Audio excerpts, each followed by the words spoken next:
Boa tarde, meus alunos. Dando continuidade aí, nós vamos estudar agora o capítulo 2, tá? Outras relações ecológicas. Só fazendo um lembrete para vocês, não sei se vocês lembram do capítulo um. Resumidamente, nós falamos que as relações ecológicas estão relacionadas da forma como seres vivos se relacionam entre si. Não só os seres vivos, né? Como todos nós, seres humanos, incluídos aí. No primeiro capítulo, nós demos ênfase um pouquinho nas relações ecológicas harmônicas, né? Aquela em que ambas as partes são beneficiadas e uma das partes de um dos seres vivos não são beneficiadas aí. Tá joia? Desde que um ser vivo não saia prejudicado. Nós falamos lá da própria cooperação, do mutualismo, falamos também um pouquinho do inquilinismo, epivitismo, dentre outras aí, tá joia? Então, nessas outras relações ecológicas, nós vamos dar muita ênfase, principalmente naquelas relações que trazem prejuízos aos seres vivos aí, tá? Relações ecológicas com prejuízos, desarmônicas. O próprio nome ele é bem sugestivo, desarmônicas, eles não estão em harmonia. Então, vai haver prejuízos para uma das partes envolvidas. Como visto no capítulo anterior, existem as relações ecológicas em que podem haver prejuízo para um dos envolvidos. É o que acontece, por exemplo, na predação, no parasitismo e na competição. Nós vamos falar agora um pouquinho da predação. A predação é a relação em que um indivíduo de uma espécie, o predador, mata e alimenta de outros indivíduos de espécies diferentes que constituem suas presas. Essa relação ecológica, ela beneficia os predadores e prejudica as presas, bem como ajuda a controlar o tamanho das populações. Eu gosto de fazer um adentro aí, para a gente tomar muito cuidado. Predador, eu vou dar um caso, o leão é o predador, né? Uma zebra é a presa. População, gente, é o conjunto de seres vivos pertencente à mesma espécie. Então, por exemplo, espécie de seres humanos, nós estamos numa mesma população, população de gatos, né? Então, quando tudo foi construído na natureza, né, todos os seres vivos viviam em perfeita harmonia, né? O homem, né, com o passar do tempo, ele vem provocando desmatamentos, algumas alterações climáticas e tem feito com que haja um desequilíbrio nessas populações. Mas nós vamos ver isso aí no capítulo 13, mais adiante, fica tranquilo aí, tá bom? Olha só, geralmente os predadores são menos numerosos que suas presas e apresentam mecanismos que ajudam na captura de alimentos, tá? Se a gente olhar, por exemplo, se vocês lembrarem do filme Na Savana Africana, ali onde tem vários animais, né? Você vê aquela manada de zebras, são muitas zebras, e tem um grupo menores de leões, né?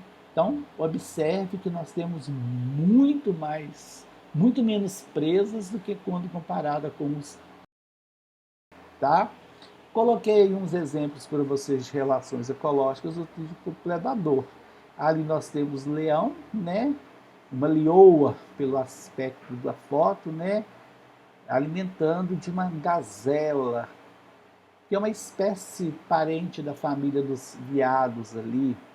Então, na outra foto, nós temos uma leoa, né? Devorando uma zebra. Então, o predador seria a leoa e a presa seria a zebra, né? Nós temos ali, ó, uma leoa correndo atrás de gnomos, né? São tipos da savana africana, né? Então, são relações bem específicas aí. Depois vocês podem estar pesquisando para mim, né? Olhando, né? Outros tipos de relações ecológicas do tipo predatismo, né? É muito bom ressaltar, é muito bom relembrar que essas relações, né? Isso acontece de maneira natural na natureza, né? Mas aos nossos olhos, né? Como alunos, como seres humanos, né? Fica transparecendo assim que é covarde, né? Quando o leão pula de uma zebra, pula num gnomo, num búfalo para poder se alimentar. Mas quando tudo foi criado, tudo estava em perfeita harmonia, né? Isto a gente fala assim, é desarmônica, traz prejuízos, mas prejuízos porque vai matar, né? Porém, é necessário para manter o equilíbrio dentro da natureza, dentro dos ecossistemas aí. Joia? Nós vamos falar agora de uma outra relação ecológica desarmônica, o parasitismo, tá bom? É muito comum, né? Nós ouvirmos o termo parasitismo até no dia popular. Ah, dentro da minha sala de aula aí do 7º ano, fulano não gosta de fazer tarefa, né? Aí fica parasitando a tarefa do colega, né? Então, fazendo uma comparação em análogo, uma analogia, tá?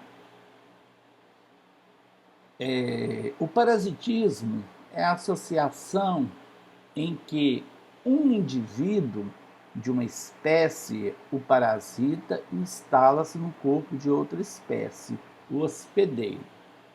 Tá legal? Lembrar que está envolvendo dois seres vivos aí, o indivíduo geralmente, o hospedeiro geralmente ele é maior, tá legal? E o parasita ele é menor. O parasita ele retira o alimento do corpo do hospedeiro e, como consequência, causa danos que podem provocar a morte do hospedeiro aí, tá? Nós estamos tendo agora o caso do surto, né? Não vou falar surto, eu adoro falar a palavra pandemia. Então, pandemia é quando está acontecendo no mundo inteiro. Nós estamos há quase um ano numa pandemia, né?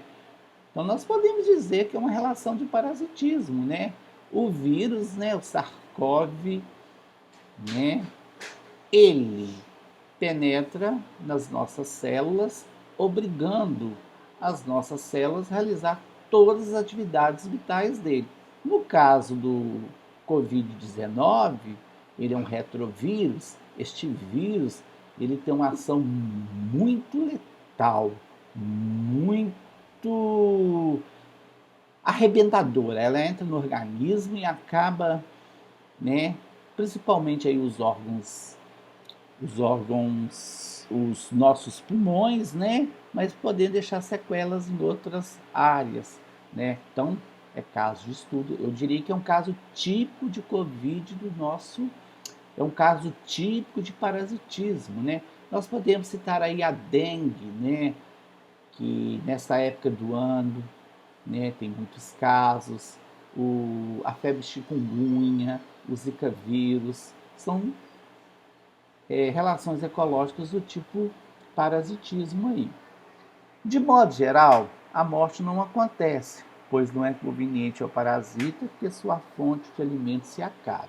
No caso, eu digo, por exemplo, de, de solitárias, né, que estão no nosso organismo, né, de alguns parasitas, vermes, porque eles sabem muito bem, se retirar todo o alimento, debilitar o organismo, você vai matar o ser vivo que você está parasitando. Consequentemente, você vai estar levando também a morte do seu hospedeiro aí. Tá legal, gente? Não sei se eu estou indo muito rápido, tá? Devagarzinho eu vou acostumando com as tecnologias aqui. Vocês vão me desculpando aí, tá joia? O parasita pode se instalar na superfície externa do hospedeiro. Neste caso, quando ele se instala na superfície do hospedeiro, é chamado de ectoparasita. Gravar bem essa palavrinha, né, que cai muito aí, ectoparasita, que está externo, está fora do nosso organismo, tá?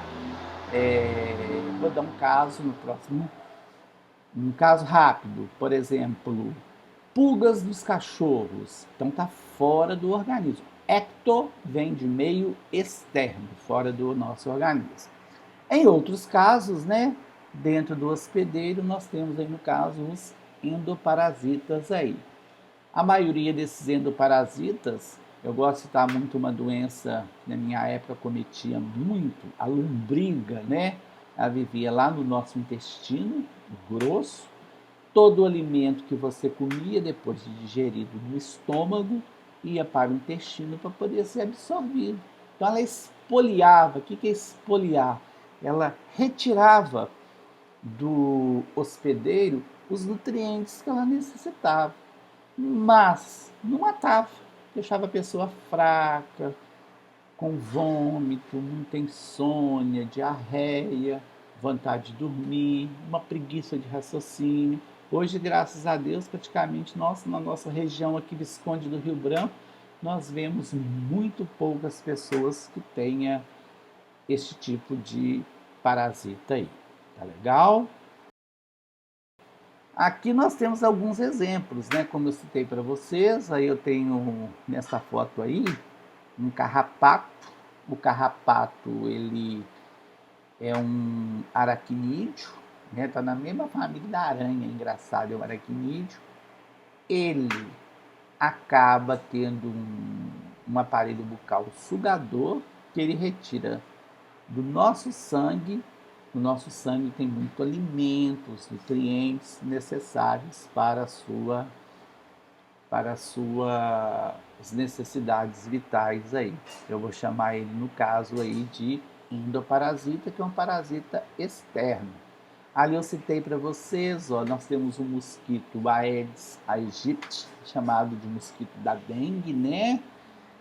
Nós estamos agora num período chuvoso, de muita chuva, aí acumula, né?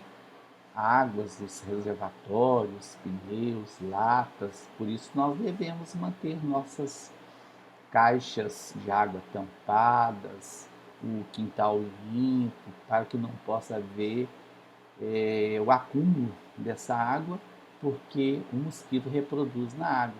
E geralmente quem causa a doença, gente, é a fêmea, a picada do mosquito fêmea. Tá legal?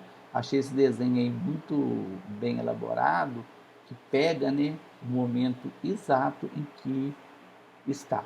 E eu volto a ressaltar, como nós estamos num período de Covid, né, na pandemia, essas doenças agora na atualidade estão sendo praticamente nem comentadas, né? E os números de dengue, eles têm aumentado consideravelmente, né? Quem tiver assistido, quem estiver ou tem o hábito de assistir os telejornais, se nós notarmos a nossa região Visconde do Rio Branco, nós estamos inseridos aí dentro da zona da Mata Mineira, esse ano os casos de dengue aumentaram consideravelmente. Mas não estamos comentando tanto porque a pandemia de coronavírus vem acabando esquecendo da dengue, né? Mas é uma doença típica que tem ceifado também algumas vidas, né? E que poderia simplesmente ser, né, solucionadas com medidas práticas aí, tá? Ali no outro desenho eu mostro para vocês uma lombriga, né?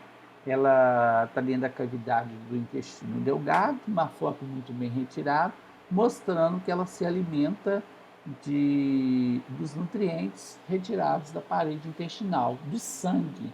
Esse sangue ele é muito fundamental para a vida desse ser vivo aí. É classificado também como aí no caso endoparasita, está dentro do hospedeiro, tá legal? Ali tem um desenho, uma figura muito interessante, vocês não devem conhecer. Ele é um anelídeo, do filo Annelida, né? Também nós vamos estudar lá na frente. O sanguessuga. O sanguessuga, ele tem uma boca, no redor tem as ventosas. Essas ventosas, eles conseguem retirar o nosso sangue. Só que é que nós não sentimos, porque ele tem uma substância anticoagulante na sua ventosa que tem um efeito anestésico aí. Então você não sente esta questão aí, tá? Eu acho que ficou bem e assim, deu para vocês terem uma noção dos tipos de parasitismo aí. E volto a falar, pessoal, qualquer dúvidas, né? Na terceira aula, numa quarta aula, a gente faz uma gravação pelo Google Meet, a gente vai retirando as nossas dúvidas aí. O importante é que vocês estejam compreendendo, tá bom? A próxima relação ecológica aí seria a competição. A competição ocorre tanto entre indivíduos da mesma espécie como entre indivíduos de espécies diferentes. Alguns autores até falam que quando ocorre dentro da mesma espécie, a competição é chamada de intraespecífica. E quando ela ocorre entre espécies diferentes, ela é chamada de interespecífica. Porém, como o nosso livro não menciona essas terminologias, eu deixei assim, mesma espécie, não de espécies diferentes aí, mas pode ter autores divergindo, né?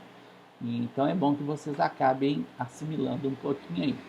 Nessa relação, a disputa por recursos do meio, água, alimentos, espaço, luminosidade, passeios para reprodução e abrigo, quando estes não são suficientes para todos os integrantes da comunidade ou da população aí.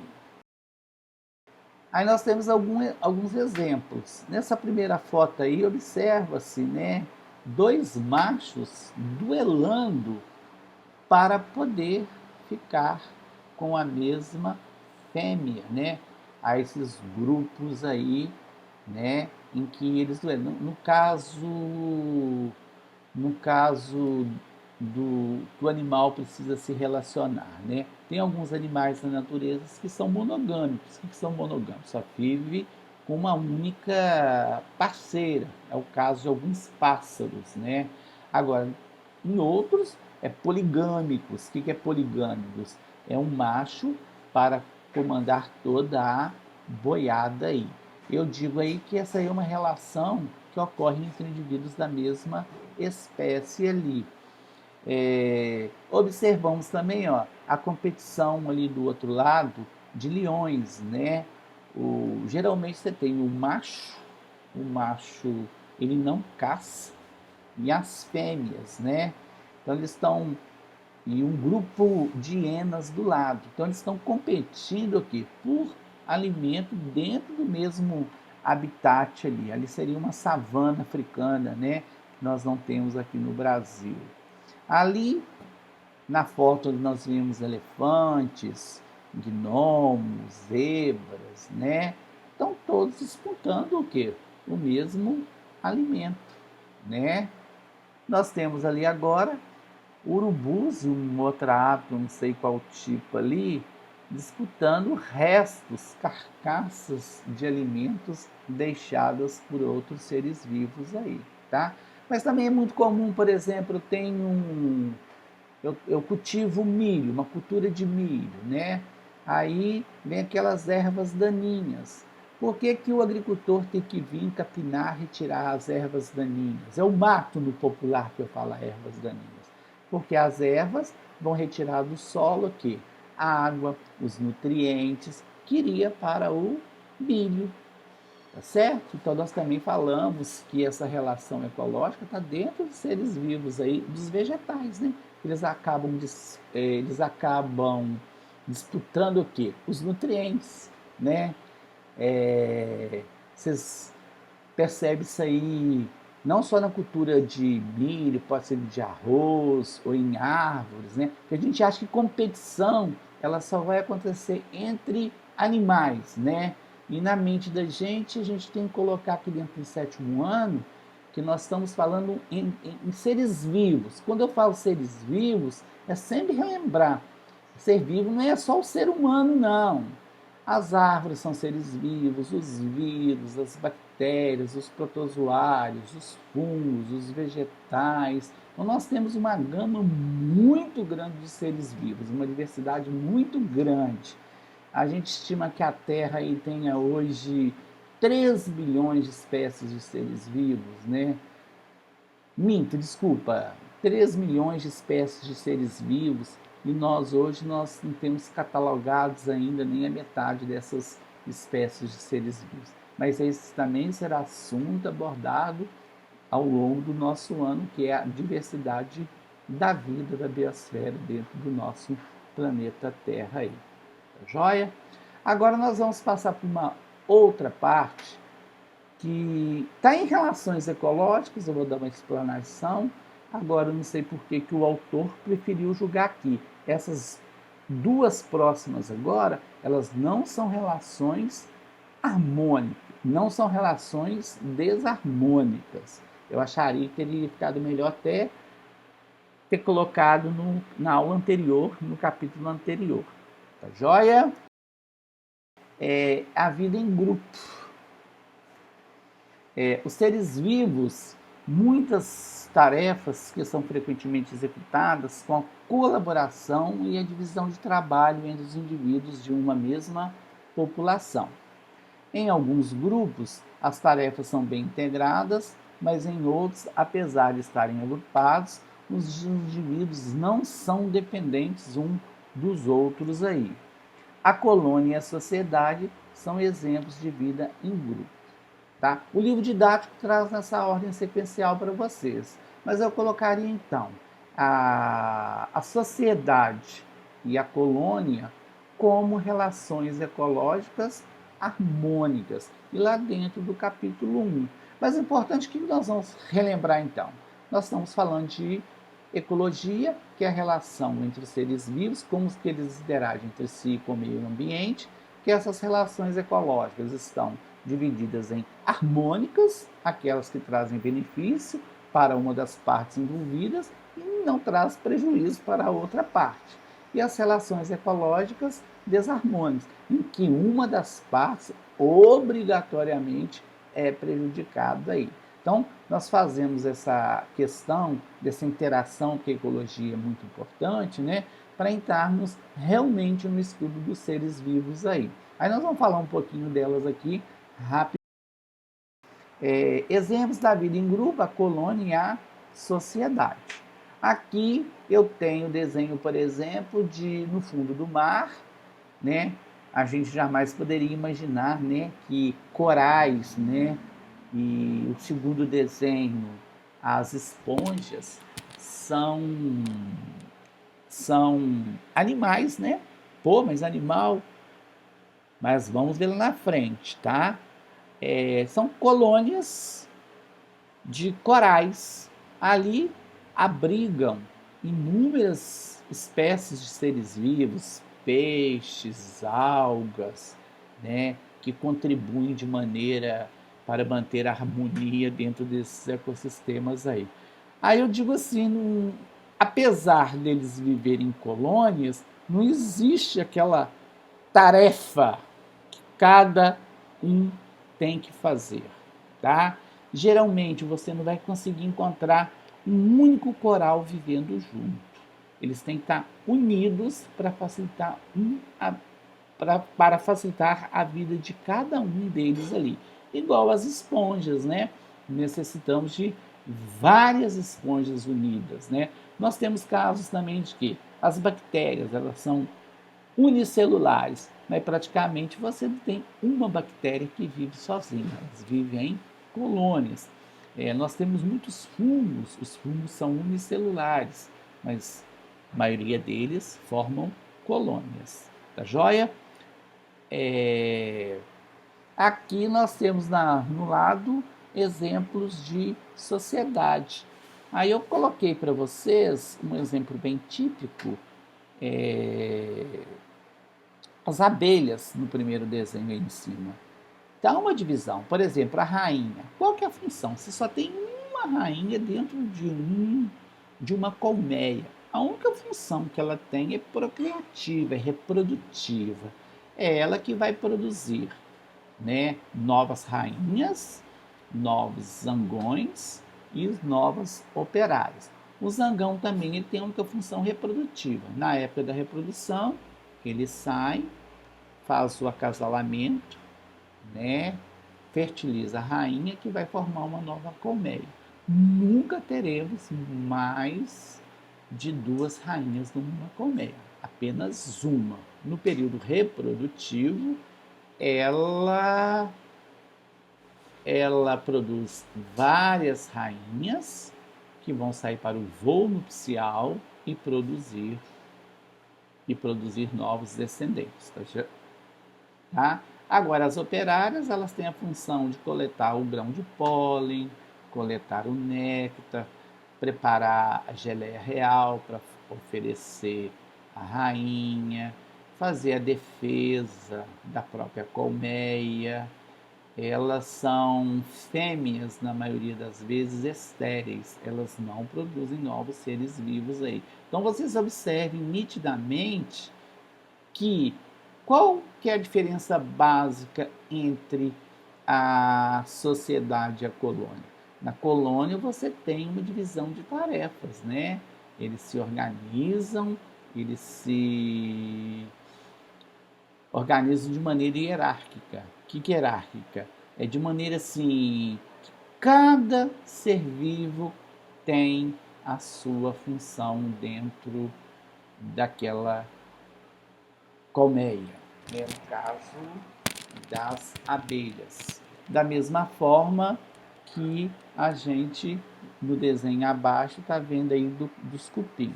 O nosso livro, gente, na página 184, 185, tem uma ilustração muito interessante do regime de castas que vivem os cupinzeiros, tá?